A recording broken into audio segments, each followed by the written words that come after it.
Hello friend, good morning. Welcome to my YouTube channel Drishti education. दोस्तों, प्राथमिक शिक्षक पात्रता परीक्षा वर्ग 3 हो चुकी है। उसका रिजल्ट भी आ चुका है और उसके लिए काउंसलिंग की तैयारी चल रही है। अब सवाल यहाँ पर यह आता है कि क्या वर्ग 3 में बीएड को मान्य किया जाएगा। ये सवाल बहुत सारे साथियों का है और उन साथियों का है जिनके वर्ग 1 व 2 में किन्हीं कारणवश उनका सिलेक्शन नहीं हो पाया, नंबर कम रह गए हैं, और वर्ग 3 में उन्होंने मेहनत की, अच्छे नंबर आए हैं, लेकिन उनके मन में एक ही डाउट है, क्या वर्ग 3 में बीएड को मान्य किया जाएगा। तो ये आज का वीडियो उन सभी साथियों के लिए है, तो आप वीडियो को पूरा देखें, फॉरवर्ड ना करें आगे।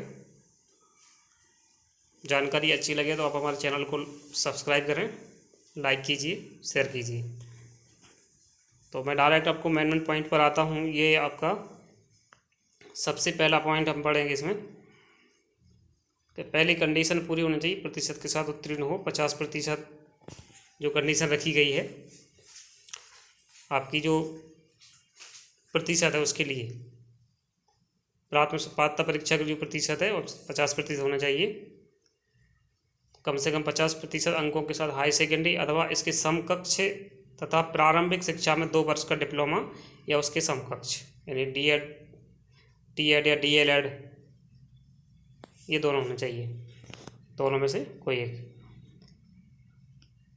ये पॉइंट आपके लिए खास है, इस पॉइंट पे ध्यान देंगे।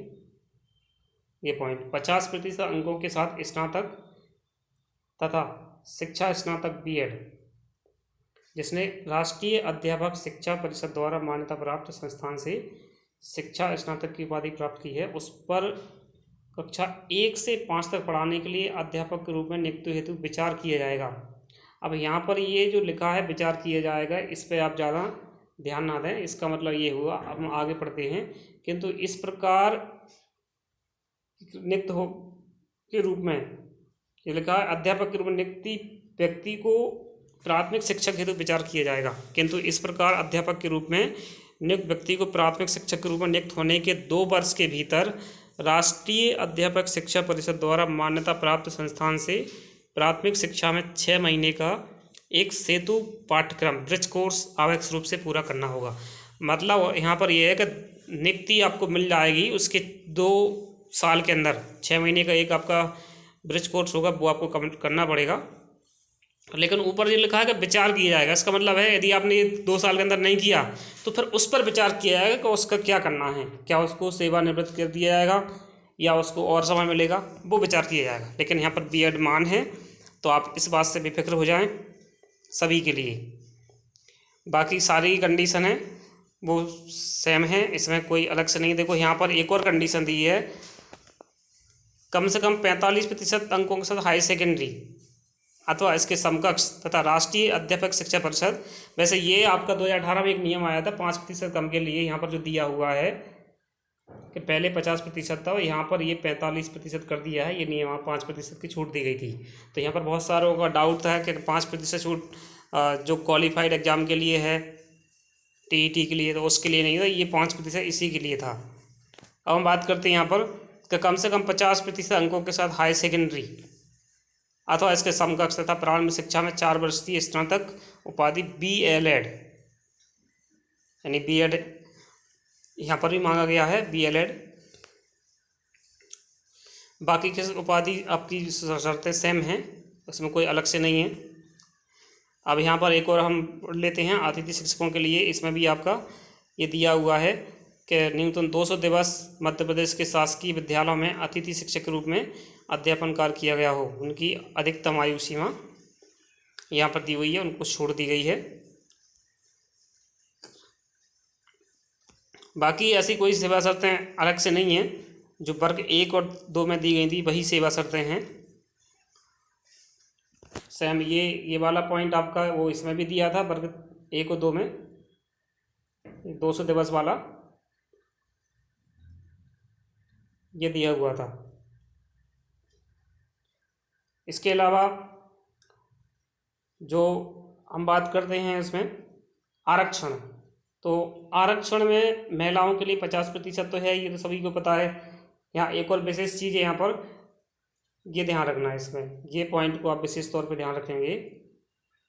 तीसरा पॉइंट, रिक्त पदों के प्रत्येक प्रवर्ग यथा अनुसूचित जाति, अनुसूचित जनजाति, अन्य पिछड़ा वर्ग, अनारक्षित प्रवर्ग के आर्थिक रूप से कमजोर यानी कि SC ST OBC और EWS, इन सभी के लिए आपका क्षैतिज यानी हॉरिजॉन्टल आरक्षण है। अब इसका अर्थ, इसके लिए मैं आपको एक वीडियो बना के डाल चुका हूँ। इसका मतलब क्या होता है कि जो भी आपका आरक्षण दिया गया है, यदि उस कैटेगरी में सीटें खाली रह जाती हैं तो वो सीटें अन्य जनरल से या किसी अन्य से भरी जाती हैं, जो अनरिजर्व है उनके द्वारा भरी जाती हैं। तो ये हानिकारक है वैसे हमारे लिए हॉरिजॉन्टल। यदि वर्टिकल है तो वर्टिकल में ये रहता है कि यदि सीट कैंडिडेट नहीं मिलता है तो वो सीटें फिर वो उसी हिसाब से खाली रह जाती हैं।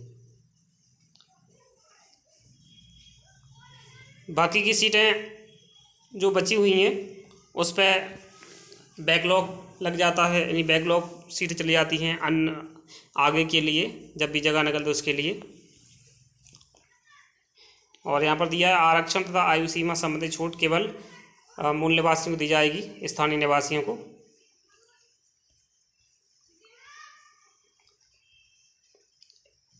इसके अलावा कोई अलग से पॉइंट नहीं है, बाकी ये पॉइंट सेम वैसे दी हुई हैं जो वर्ग 1 और 2 में थे। तो सबसे जो बड़ा सवाल था यहाँ पर कि यहाँ पर वर्ग 3 में B.Ed मान्य होगा नहीं है, तो यहाँ पर बिल्कुल आप निश्चिंत रहें, वर्ग 3 में B.Ed मान्य होगा। बस आपको 6 महीने का ब्रिज कोर्स करना होगा। तो यहाँ पर और कोई एक्स्ट्रा पॉइंट नहीं है, कि बहुत बड़ा इसमें PDF है, तो आप स्वयं इसके लिए पढ़ सकते हो। तो इस प्रकार की और अधिक जानकारी के लिए आप हमारे YouTube channel Drishti education Chanderi से जुड़े रहें। आप हमारे चैनल को सब्सक्राइब कीजिए, लाइक कीजिए, शेयर कीजिए।